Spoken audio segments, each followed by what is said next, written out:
ఏం ఆలోచిస్తున్నారు? ఏమైంది?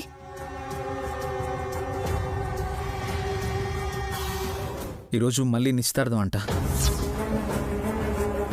ముందేమో ఆ స్థలం కట్నంగా ఇస్తామని ఒప్పుకున్నారు. ఇప్పుడేమో అది గొడవల్లో ఉంది. ఈరోజు ఆ స్థలం వాళ్ళకి ఇవ్వకపోతే నిశ్చితార్థం ఆగిపోతుంది. ఒక అమ్మాయి ఉసురు పోసుకోవడం మనకు అవసరం. లాయర్ దగ్గరికి వెళ్ళి ఆ డాక్యుమెంట్స్ తీసుకెళ్ళి వాళ్ళకి ఇచ్చేద్దామా?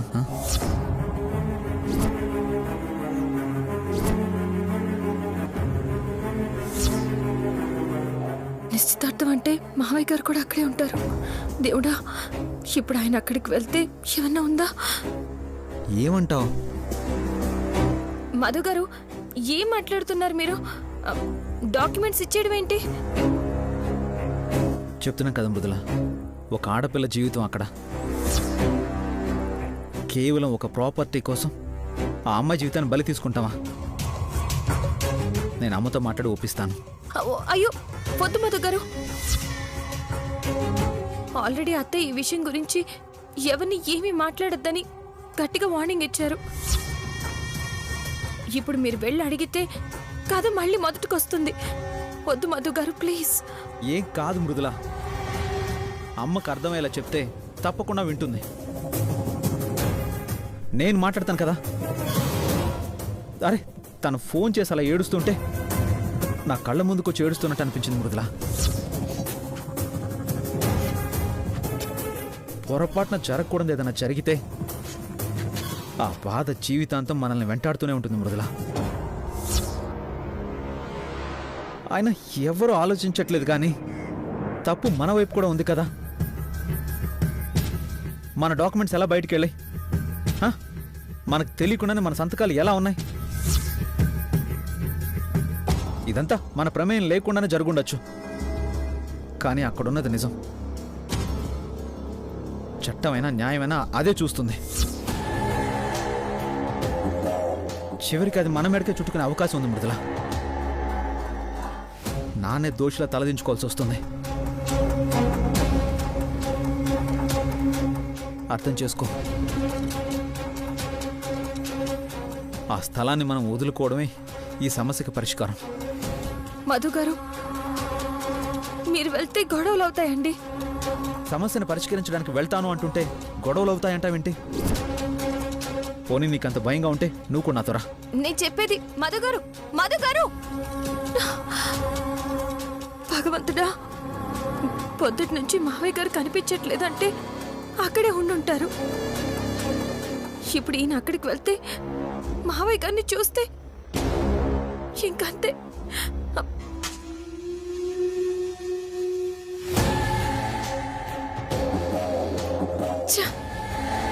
ఈ ఫోన్ కూడా కలవట్లేదేంటి?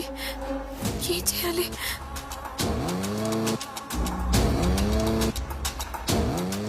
రా మృదుల, రా.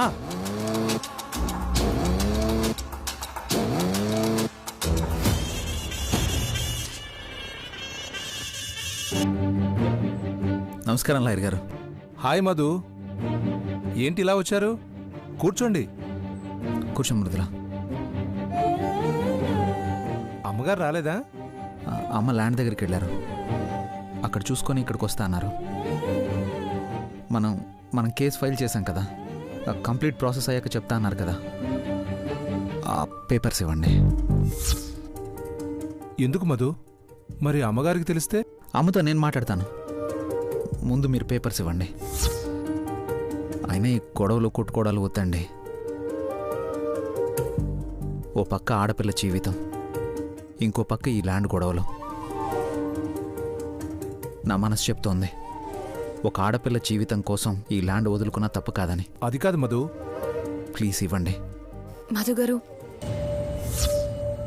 వద్దు మధు గారు, నా మాట వినండి. ఈ విషయం అత్తయ్యకి తెలిస్తే పెద్ద గొడవలు జరుగుతాయి. ప్లీజ్ మధు గారు, మనం వెళ్ళిపోదాం. మృదులా, నువ్వు నన్ను ఆపకం. ఏం జరిగినా నేను చూసుకుంటానని చెప్పాను కదా. లాయర్ గారు, మీరు ఆ పేపర్స్ ఇవ్వండి.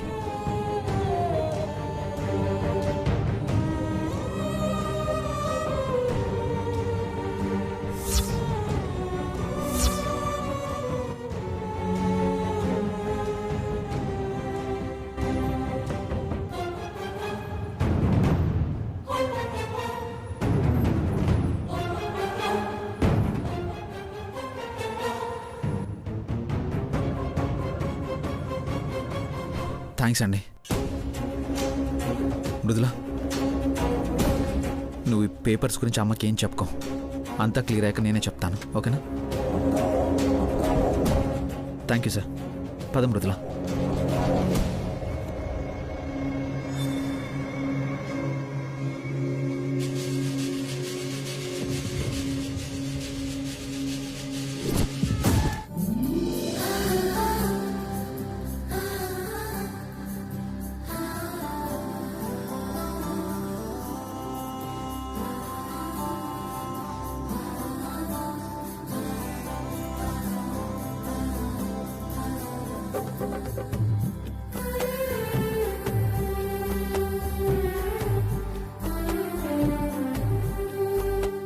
ఏందక్క అలా చూస్తున్నావు?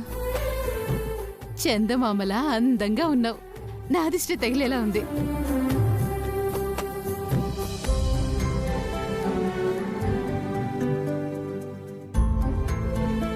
పేరుకే సెలివి, కానీ నువ్వు పేగు తెంచుకొని పుట్టిన బిడ్డ లెక్క నాకు. ఇప్పుడు మీ అమ్మ నాయనలుంటే ఎంత సంతోషపడేవాళ్ళు. నీ ప్రేమ వల్ల అమ్మా నాన్న చనిపోయారన్న ఆలోచనే మర్చినానక్క. నువ్వు గుర్తు చేసుకుని బాధపడి నన్ను బాధ పెట్టుకో.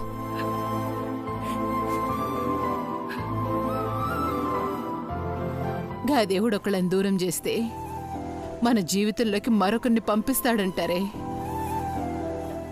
అమ్మా నాయన్ని నీకు దూరం చేసిన ఆ దేవుడు మంచి భర్తని వరంగా ఇస్తుండు. నీ పెళ్లి ఎట్లయినా ఘనంగా జరిపిస్తా.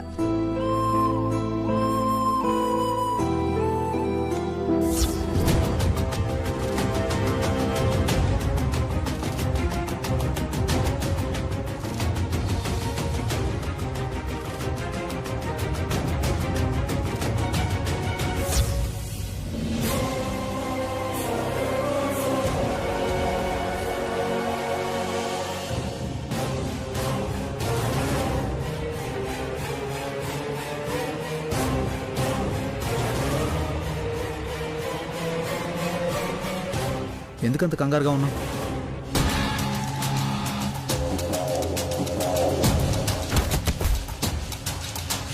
నువ్వు అనుకున్నట్టు ఏమీ కాదు. అమ్మకు నేను నచ్చ చెప్తాను, సరేనా? నా భయం ఆస్తి గురించి కాదు మధు గారు. అత్తయ్యకి మావయ్య గారి గురించి నిజం తెలిస్తే ఎలా రియాక్ట్ అవుతారో అని తలుచుకుంటేనే భయం వేస్తుంది.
కనకం, నీతో మాట్లాడాలి.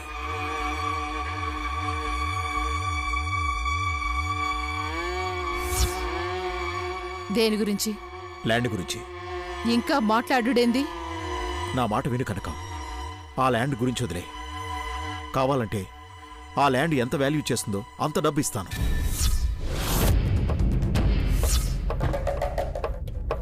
అలా కాకుండా నువ్వు బ్రాహ్మణి ఇద్దరు అదే ల్యాండ్ కావాలంటే ఎలా చెప్పు? అర్థం చేసుకో కనకం. సరే, పెళ్లి కొడుకు డబ్బులు తీసుకుంటాను అంటే నాకెట్లాంటి ఇబ్బంది లేదు. నేను కేవలం నీకోసమే నా పంతా నొదులుకుంటాను. మీకివ్వాల్సిన ల్యాండ్ బదులు డబ్బులిస్తానని ఆయన అంటుండు. మీకిష్టమేనా?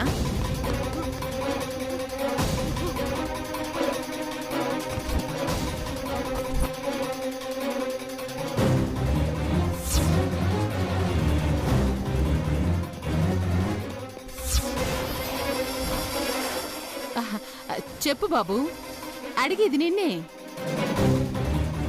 చూడు బాబు, నీకు ఆ ల్యాండ్ బదులు దాని వాల్యూ చేసేంత మనీ నేనిస్తాను. దాని గురించి ఇంకా వదిలేయండి. కావాలంటే ఒక 5 లక్షలు ఎక్కువ ఇస్తాను, సరేనా? లేదండి, నాకు అదే ల్యాండ్ కావాలి. అమ్మ వాళ్ళకి ఆ సైట్ బాగా నచ్చింది. మీరే ఆ మనీతో ఇంకో ప్లేస్లో మంచి ల్యాండ్ కొనుక్కోండి.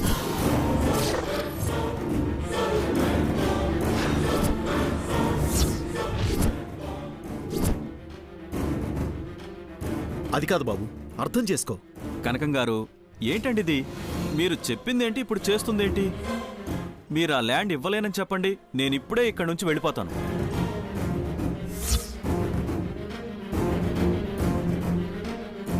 మీకు చెప్తుంటే ఎందుకు అర్థం కావట్లేదు? ఇదంతా చూస్తుంటే కావాలని నన్ను ఇబ్బంది పెట్టడానికే మీరు చేస్తున్నారనిపిస్తోంది. అనిపిస్తుంది. ఎందుకు అనిపించదు? మా బతుకులు తెల్లారిపోయినా పర్లేదు, మీరు మాత్రం ఆనందంగా ఉంటారా?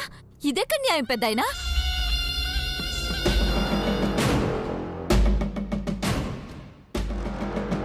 నీ కోడలికి పెండ్లైంది, మంచి జీవితం దొరికింది కదా. ఇప్పుడు తన పేరు మీదకి గా స్థలం రాయకపోతే కొత్తగా వచ్చే నష్టం ఏముండదు.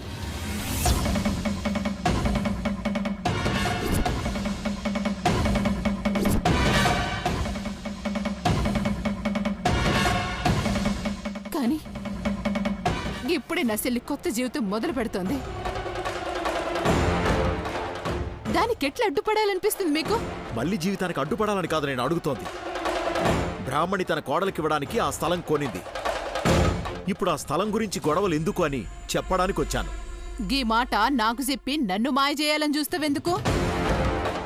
గదేదో గా బ్రాహ్మణికి నచ్చ చెప్పుకోవచ్చుగా. తను వినదు, ఎంత చెప్పినా వేస్ట్. అవునా? మరి మా మొహల మీద ఎర్రి బాగులోళ్ళు ఏం చెప్పిన ఇంటరు నమ్మేస్తారు అని రాసున్నదా? ఏందయ్యా ఇంత చెప్పిన సోచాయిస్తున్నావు?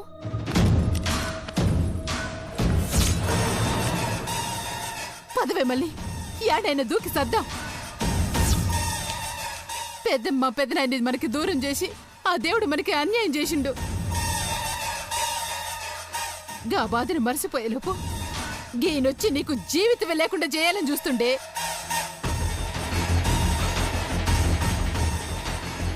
మనం బతకడం అవసరమా? పద. కనకం, ఆ కనకం, ప్రతి సమస్యకి చావే పరిష్కారం కాదు. అవు నిజమే, ఈ సమస్యకి వేరే పరిష్కారం ఉంది.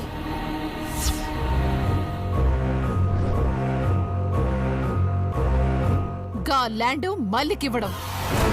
కానీ మీరా పని చేయలేరు.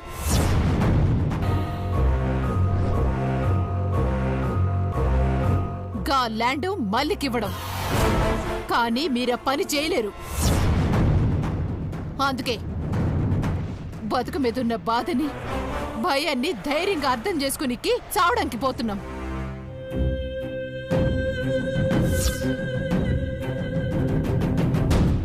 మా మీద మీకు ఏమాత్రం జాలున్నా మళ్ళీ పేరు మీదకి ల్యాండ్ వచ్చేలా చేయండి.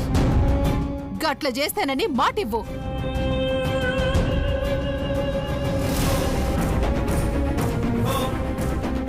భగవంతుడా, ఇప్పుడేం చేయాలి? బ్రాహ్మణి దేన్నైనా సహిస్తుంది కానీ మోసాన్ని సహించలేదు. కనకంకి నాకు ఉన్న సంబంధం గురించి తెలిస్తే తను తట్టుకోగలదా? ఇప్పటికే మళ్ళీ తల్లిదండ్రుల్ని దూరం చేసుకుని బాధలో ఉంది. పెళ్లి ఆగిపోతే తను బ్రతకదు. ఆస్తి కంటే ప్రాణం ముఖ్యం. అందుకే ఆ ల్యాండ్ మల్లికే దక్కాలి. బ్రాహ్మణి, నన్ను క్షమించు. దారులన్నీ మూసుకుపోయాయి. ఇంక నేనేమీ చేయలేను.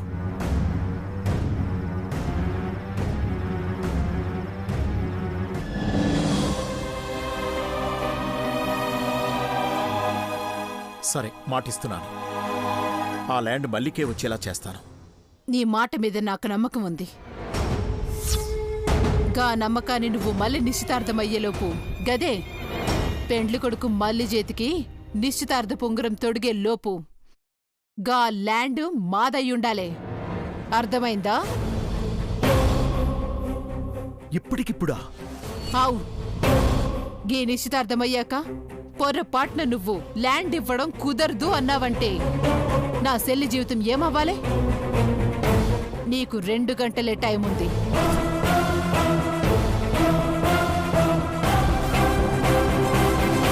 లాయర్ గారు, పేపర్స్ ఇవ్వండి. రేపటి నుండి ల్యాండ్లో కన్స్ట్రక్షన్ మొదలు పెట్టాలి. నేను డీజీపీ గారితో మాట్లాడి ఆ ల్యాండ్లో సెక్యూరిటీ పెట్టించాను. ఎవడొచ్చినా కాల్ చేయమని చెప్పాను. ఆ పేపర్స్ ఇస్తే బయలుదేరుతాను. మేడం, అది ఆ పేపర్స్ మధు గారు వచ్చి తీసుకెళ్లారు.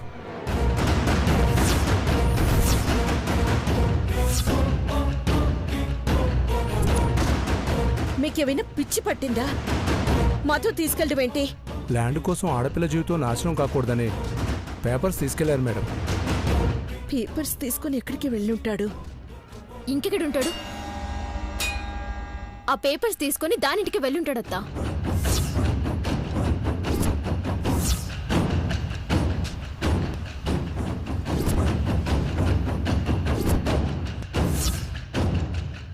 దాన్ని వదిలే సమస్య లేదు.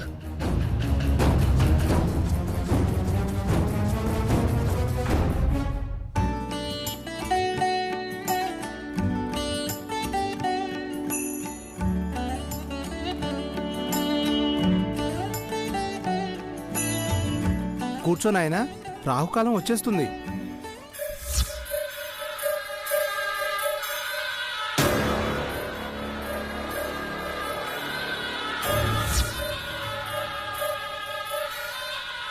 మేడం కనకం గారు, రాహుకాలం వస్తుందంట. త్వరగా ల్యాండ్ పేపర్లు నా చేతిలో పెడితే అవి మా అమ్మా నాన్న చేతిలో పెట్టి నేను మీ చెల్లి చేతికి ఉంగరం తొడుగుతాను. లేదంటే నాకెలాంటి మొహమాటం లేదు, ఇలానే ఇంటికి వెళ్ళిపోతాం.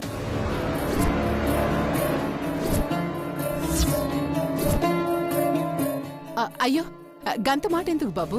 నువ్వు ఆవేశపడుకో, నేను మాట్లాడతా. ఏమైందండి? చూసినారుగా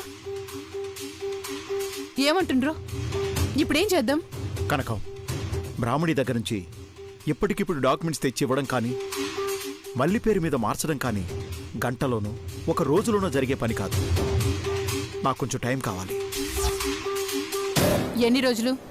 ఎన్ని రోజులు అంటే కన్ఫర్మ్గా చెప్పలేను, కానీ ఖచ్చితంగా ఆ ల్యాండ్ మల్లి పేరు మీదకి ట్రాన్స్ఫర్ చేయిస్తాను. నిన్నెట్లా నమ్మడం? కనీసం ఎన్ని రోజుల్లో చేయగలవో కూడా చెప్పలేకపోతున్నావు.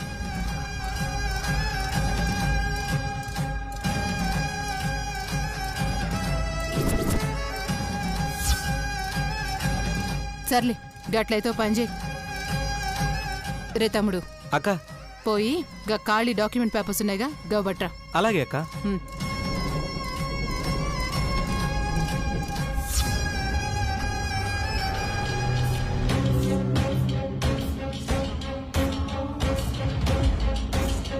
అక్క,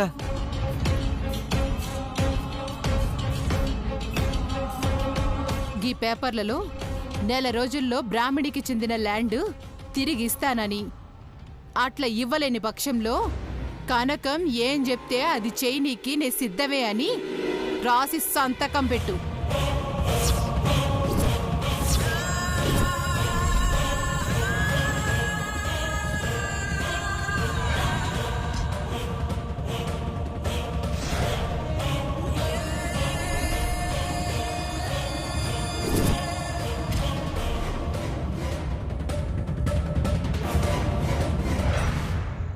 రాహుకాలం వచ్చేస్తుందట, కానివ్వండి.